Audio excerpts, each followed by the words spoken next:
Eagle brand cigarettes, the mildest, smoothest brand of smoking tobacco in the land, brings you Hidden Harbor Mysteries.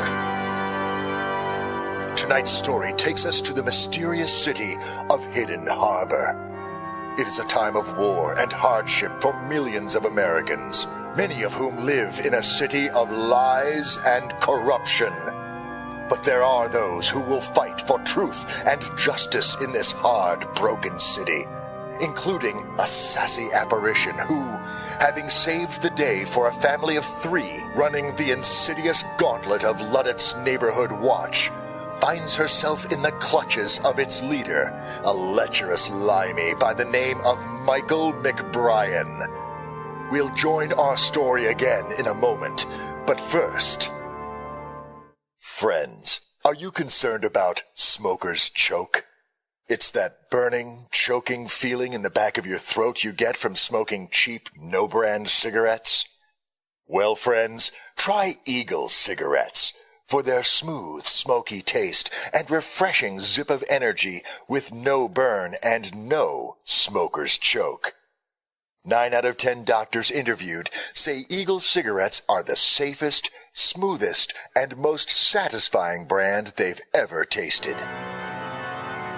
Eagle brand is proud to bring you tonight's chapter of Hidden Harbor Mysteries entitled Death Gives to Charity.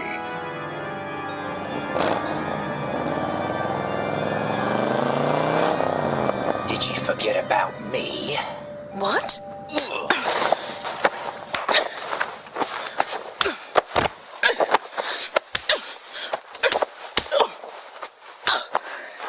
Now then, look at you. Nothing but a fragile little doll, aren't ye? Where do I know you from? Did you used to work for me, love? Did you spread for me at one time? Is that why you come mucking about in my business? As I said, I appear only as you want me to appear, not as I am. But I see you very clearly, Michael McBrion. Too big thug for the Cardigan gang, murderer of men, ravager of women. You know a bit too much for your own good. You may have gotten the drop on my boys, even on my enforcer, Mr. Spittle. But now, I've got you.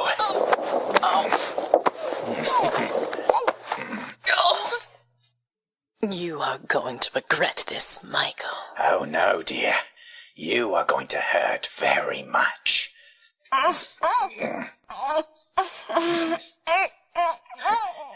Good girl. Now that I have you where I want you, let's talk about punishment. Just tell me one thing, Michael. Please. Sure, love. What is it? How exactly are you going to explain to your boys why you're trying to ravage your second in command? What? Look around you, Michael. Your men are confused. Oh, my God. Mr. Spittle, how did you get there? Explain it all to them, you lecherous cur. Explain why you're on top of his helpless body, forced between his legs with your lips on his... What the hell are you doing, boss? Don't just stand there all slack-jawed, you oaf. Shoot the witch. What are you talking about? What witch? I am a spirit. You cannot touch me unless I wish it. You cannot see me unless I wish it. You're about to come to a bad end, Michael McBrion. I wouldn't want to be where you are when your large enforcer wakes.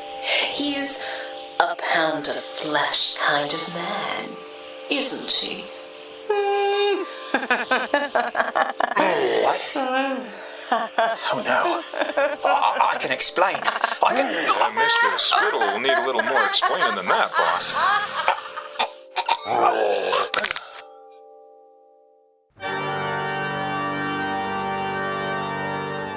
Soon, across town, a slender figure slips unnoticed into the skylight of a Hidden Harbor art museum in Midtown. Through a dusty attic cluttered with sealed crates and sheet-covered statues, the figure glides down a flight of stairs, hidden by a cleverly disguised doorway behind a rolling antique mirror. Soon, the figure emerges into an unremarkable hallway, leading to an unremarkable office at its end. Not a ghost, not a shade or a spirit, but Barabra Wilson, wealthy young heiress and head of the Goat's Art Museum of Hidden Harbor. Anyone home? Barbara, welcome home. Hello, Cat, dear. Sorry I'm late. Talk to me while I get ready for the fundraiser downstairs. Oh, I admire your choice in gowns, Cat. I only picked what I'd like to see you in, Miss Wilson. Sorry? I'm glad you like it. Did you find out where Horace Mule is hiding out? Yes, I sent a little note to our friend, Detective Hart. I had to stop on my way back to keep the neighborhood watch from doing a number on a couple of out-of-towners. I'm afraid that if I was just a rumor on the lips of drunken thugs before tonight, this was my coming-out party. That's swell. Think your name will be in the papers? No, but it will be on the lips of every gang lieutenant in Luddet. Tomorrow it will be all over Hidden Harbor. This would be so much easier if I could just make everyone see me as I liked. Yes, but there will be photographers downstairs, and you don't want 60 people seeing 60 different gowns and hairstyles. Thank you, Cat. I was just writing a wish. Almost ready. Covering up a bruise. I love the concealer Caspar and Krieg worked up for me. Were you hurt tonight, Miss Wilson? Oh, none of McBrien's men laid a hand on me, but I misjudged a fire escape railing, and it bit me right on the shoulder blade. Oh, shoot. Well, I'll just have to make everyone believe it isn't there. Good thing Caspar's working on some new gear for you. He's got some things to show you in his lab downstairs. Oh, well, I'm glad he's earning his keep again. He showed me designs for he called it a suit. It looks more like armor. It's kind of vulgar. Oh, I can't wait to see it then. What other items do you have for me, Cat? You have 3 messages from various charitable committees. I trust you can handle those, or forward them to the appropriate member of the Foundation for consideration. And you have calls from Mr. Foster regarding the fundraiser tonight. Which I imagine must be in full swing by now. The last message reflects his somewhat dramatic protests at having to go alone once again. I'll handle Mr. Foster when I make my appearance. How do I look? You can read my mind, you tell me. Shocking, Miss Sparrow, and unladylike in the extreme. Message received, then. 1 moment. Oh, it's all right, dear. Come in, Caspar. Evening, Miss Wilson. Cat. How's my favorite mechanical genius this evening? I hear you're working hard. Like a Moloch in his cave, Miss Wilson. I need you to sign these invoices and requisitions, 2 letters as well. Thank you, Cat. You can say what's on your mind, Caspar. What's that? That my gown is a little too lace and billowy for your tastes. Well, since you said it, there's hardly any need for me to repeat it. I expected a more Lauren Bacall, torch song number in satin. You know, to distract from your late arrival. But I know as much about fashion as you know about engineering. Yes, in those cases, we each know just what we like. Oh, speaking of, Cat tells me you have some new clothes for me. They don't have high heels, do they? No. I have the plans downstairs for after champagne and posh-posh time is over. It's a charitable event, Caspar. If you owned a suit, you could attend. Yes, I'd fit right in with that crowd, Cat. Oh, dear Cat, you're addressing a man who refers to his costume ideas as plans. I think you're slapping granite trying to get through. You're always welcome, Caspar. You need to master your self-doubt. You're a handsome man and a worthy catch to many of the young moneyed ladies of Hidden Harbor. So you want me to be a kept man, then? How is that any different from being in your situation? You've got a new name. Enjoy the life that goes with it. Oh. Cat, Monday morning, ring up Friars to send over a tailor for our Mr. Dixon. You never know when I may need you in a tuxedo. Well, I hope that day never comes, ma'am. I take that statement as a challenge, Caspar. I'll see you and Dr. Krieg in your lab tomorrow morning, say 9? Lovely. I'll set out some tea and biscuits and have a string quartet in our chemical closet. Sounds fine. Oh, that's the last of the paperwork. I noticed that the cold stone artifacts are not on the list. Correct. The owners would like you to call on them before they agree to donate them to the collection. Make a note to ask me about this later. How much later? A day after Caspar wears his new tux in public.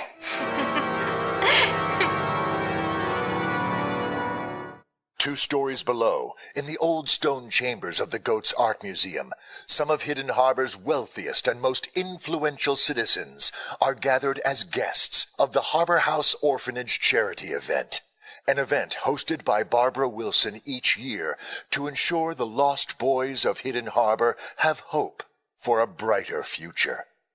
Among the glitterati are city councilmen, ministers, pastors, and businessmen great and small. Keeping it all together and running like clockwork is Barbara's friend and companion, Edwin Foster, the handsome young heir to the Foster chemical fortune. Thank you so much for coming, Mrs. Haversham. How is Mr. Haversham these days? He is still under the weather, I'm afraid. His travels to the south of America have left him exhausted. But he sends his regards to Miss Wilson. By the way, where is that lovely girl? Oh, you know how it is for a woman in business. She has to work twice as hard just to keep pace with the captains of industry. Well, she should settle down with a nice young man and let him do all that work for her. Don't you agree, Mr. Foster? I certainly do, Mrs. Haversham. If only I could keep her attention for more than a few moments, I might pass that advice along. Oh, Edwin, you know if I stopped for a moment, the money would just dry up, and where would that leave the children of Harbor House? Or us? Hello, Mrs. Haversham. So good to see you again. Barbara, you look lovely, dear. Yes, it is so good to see you. Finally. Barbara? This city needs a lot of work, and there are fewer and fewer of us who care to do that work, I'm afraid. Father Nelson and the boys of Harbor House appreciate your support, Mrs. Haversham, as do I. I hope I can have you and Edgar to the house again one day. I'm frightened by the future those boys have, Barbara. With this war grinding on, what future do they have but putting on a uniform and heading off to that charnel house of a war in Germany? I simply believe we must work to end that war and find a way to crush communism forever. I hope we can bring our boys home soon. 7 years at war is 7 years too long. We'll crush the Reds, Mrs. Haversham. Just you wait. With the help of our German scientists... Do excuse me, Barbara. I must say hello to Basil Hinton before he dives into the gin again. See you in a while, dearest. Is it me, or is the crowd smaller than last time? The mayor declined this time, saying there were pressing matters at City Hall. He sent that ferret of a deputy. He's been fondling the help and feeding himself sandwiches and champagne for the last hour. These things always give me a headache. How do you think I feel? I feel like the host in the Sapent Savaru. Oh, stop it, Edwin. You love the attention. Come with me and let's say hello to some old friends and... Something's not right. What is it, Barbara?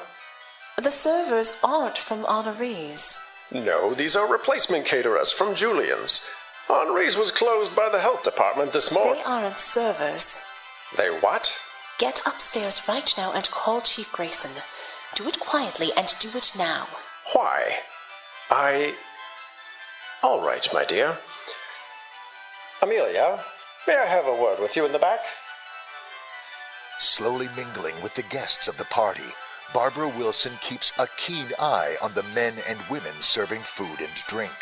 They circle the room with cold, distant expressions, robotically halting with each guest's request, casting glances around the room carefully, but always in the direction of a small man in a tuxedo holding a glass of wine near the entrance to the art gallery. Creeping into the thoughts and feelings of her guests, Barbara quickly ascertains there is a threat to her guests. Quickly, but carefully, she moves to greet the center of her concern. As she approaches, Barbara is shocked to realize she cannot see into his mind or feel any emotion from him whatsoever. Good evening, sir. Welcome to the Getz Museum. I don't believe we've met. I'm Barbara Wilson, owner of the gallery and head of head of the Museum Board of Trustees. You are lovelier in person than in the newspapers. Thank you, Mr. Rathborn. Heath Rathborn. I know you very well. I'm an alumnus of the Harbour House School, which you and your father financed all these years. Why, that's wonderful. It is good to have you here, Heath. Now that you've arrived, Barbara, I want to share with you personally what Harbour House means to me and my colleagues. Gentlemen, the word is given. Put those guns away. This instant. What do you think you're doing? We're collecting for the Harbour House, my dear. Hello, everyone. If you would be so kind as to keep calm, this part of the evening will go by quickly. As the men and women who served you this evening come by, please deposit all valuables into their collection bags. Well, I never... Now see here. How dare you terrorize these people? I am the deputy mayor of Hidden Harbor, and I demand you surrender yourselves at once. Please, calm down, Mr. Paulson. These men are armed. Shut your mouth. This is your function, and I'll deal with your carelessness later. As for you, you little weasel, tell your little thugs to drop their weapons before there's more trouble. Ladies and gentlemen, Mr. Deputy Mayor is right. It is very rude of us to come here waving our guns around, which is why we are conducting ourselves politely and professionally to assure you that we are not madmen. However, I cannot tolerate irrational men who are out of their depth. No, don't! Caught among the hostages, how will Barbara turn the tables on this gang of callous crooks?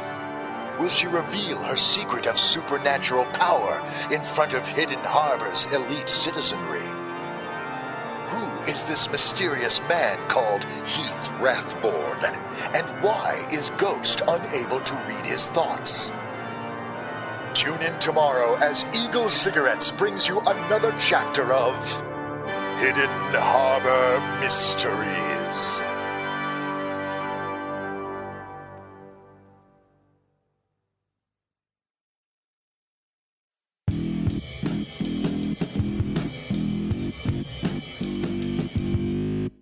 Hidden Harbor Mysteries Chapter 2, Death Gives to Charity, was written by J. Smith and produced by Brion Lincoln, with Dave Robison as the narrator, Veronica Giguere as Barbara Wilson, Rish Outfield as Michael McBrien and the Deputy Mayor, Laura Nicole as Cat Sparrow, James Baxter Patton as Caspar Dixon, Johnny Feisty as Foster, Lauren Harris as Mrs. Haversham, Pat Krane as Heath Rathborn, and Brion Humphrey as a thug. This podcast is released under a Creative Commons Attribution, No Derivatives 4.0 license. Closing music is Here We Go Again for the First Time by Juicy Melon Jim. Visit our website at hiddenharbormysteries.com. This has been a Brion Lincoln production.